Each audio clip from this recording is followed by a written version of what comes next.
Thousands of Deadheads paid tribute to Bob Weir in San Francisco, and for many fans, it wasn't just a memorial. It felt like the end of an era, because this wasn't simply about losing a rock star. This was about saying goodbye to a man who helped build one of the most legendary music movements of all time. And today, we're going to tell you what happened at the public memorial in San Francisco, how fans showed up in massive numbers, what Weir's family and major leaders said, and why this moment has become one of the biggest public tributes the Bay Area has seen in years. The Bay Area gathered to send a final goodbye to Grateful Dead co-founder and guitarist Bob Weir, who died last week. On Saturday, thousands of Grateful Dead fans, known around the world as Deadheads, filled San Francisco's Civic Center for a public memorial honoring Weir's legacy. But before the crowd even arrived at Civic Center, the day already carried heavy emotion, because Bob Weir made what many described as his final journey through the city that helped create his story. A procession carried his casket through San Francisco, moving up Market Street.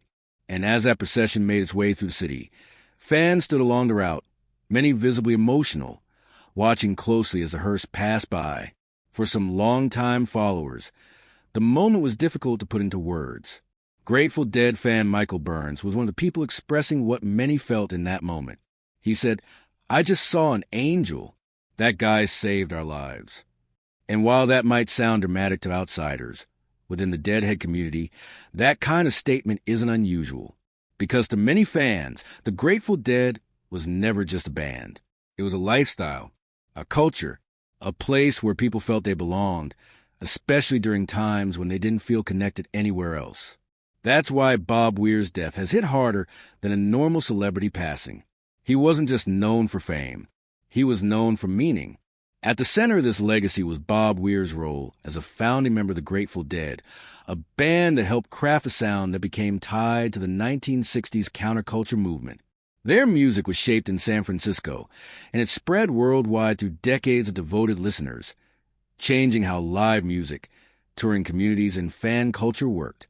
At the procession, another fan, Kate LYSD, described what it meant to witness Weir's hearse passing by. She said that just to see Bob go by with Ace on the hearse, she felt grateful. That word, Ace, matters here, because for longtime Deadheads, details like that are not random.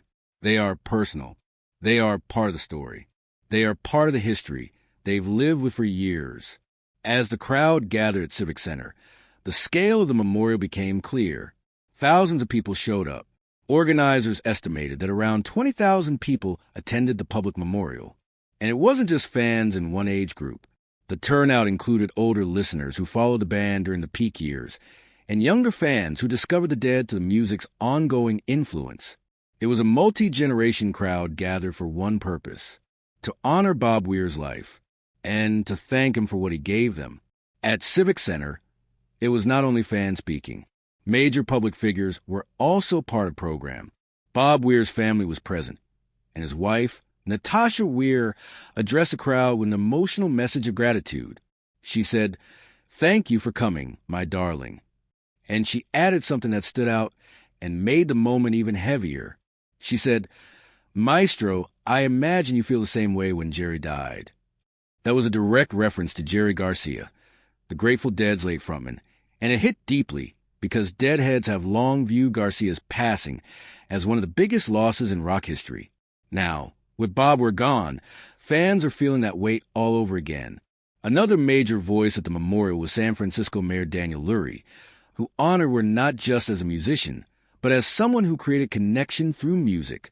The mayor said, "He gave us music that reminds us we belong to one another." And he closed by saying, after the final note ends, "Thanks, Bob." That statement captured the mood of the day, because for fans, the music didn't just create entertainment, it created community. And that is exactly what thousands of people came to Civic Center to show.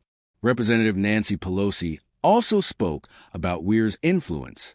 She described how Bob Weir helped create a sound that became more than music. According to her, it became a language, a culture, and a sense of community. That is the type of statement you don't usually hear at normal celebrity memorials. But Bob was not a normal celebrity. The Grateful Dead experience was different. Their fan base was different. And the loyalty behind their music is the kind of loyalty artists rarely ever achieve. Now, one of the biggest highlights of the memorial came through music itself, because the tribute wasn't complete without the sound that made Weir a legend in the first place. Dead and Company's John Mayer led the crowd, singing the Grateful Dead classic Ripple. And this was one of the most emotional parts of the event, because Mayer wasn't just performing as a guest. He was speaking as someone who had been brought into the Grateful Dead universe and changed by it.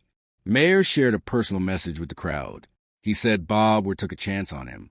He said Weir staked his entire reputation on Mayer joining the band with him. And he said Weir gave him not only a musical community, but this community. That message resonated with the crowd, because many fans see the Dead as something bigger than a band. And here was John Mayer, a major mainstream artist, confirming that he felt the same connection.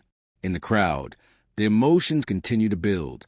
Deadhead Ken Christie summed up the feeling in a way that many fans repeated all day. He said, "The music never stops. It'll last forever."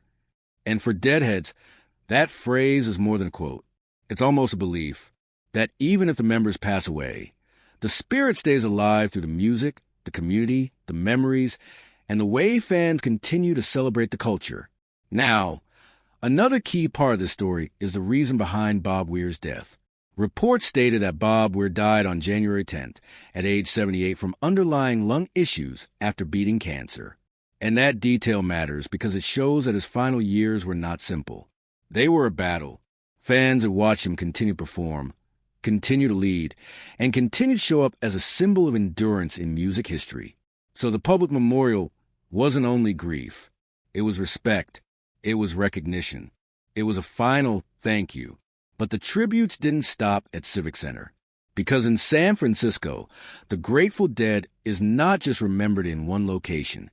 Their roots are connected to a very specific part of the city, Haight-Ashbury. A second gathering took place at Love on Haight, an artist collective in the Haight-Ashbury area, where Weir and the band lived during their early years. That neighborhood was a key part of the Grateful Dead's rise. They were critical to the counterculture scene there in the 1960s, and the area has remained one of the strongest symbols of their history. Outside the house on Haight Street, where band members once lived, a memorial grew. Fans left flowers, cards, and other mementos. A physical tribute, a place where people could pause, reflect, and feel close to the history. Scott Guberman organized part of the tribute, and the continued turnout made one thing clear. People were not ready to let this story end quietly, because Bob Weir wasn't just a musician who made hit songs. He was part of the DNA of American rock culture, and he represented a movement that shaped how fans interact with music. This public memorial in San Francisco proved that his influence was still strong, and the turnout proved something else too. The Grateful Dead community is still alive, still united, still showing up for one another, and that may be the strongest legacy Bob Weir left behind. A community that didn't fade, a culture that didn't disappear, and music that still pulls thousands of people together, even after the final note. And as fans continue to share clips from the memorial and tributes continue across the Bay Area, one thing is clear. San Francisco didn't just say goodbye to Bob Weir. San Francisco honored him the way legends deserve to be honored, in public, in unity, and with the same love that his music gave them for decades.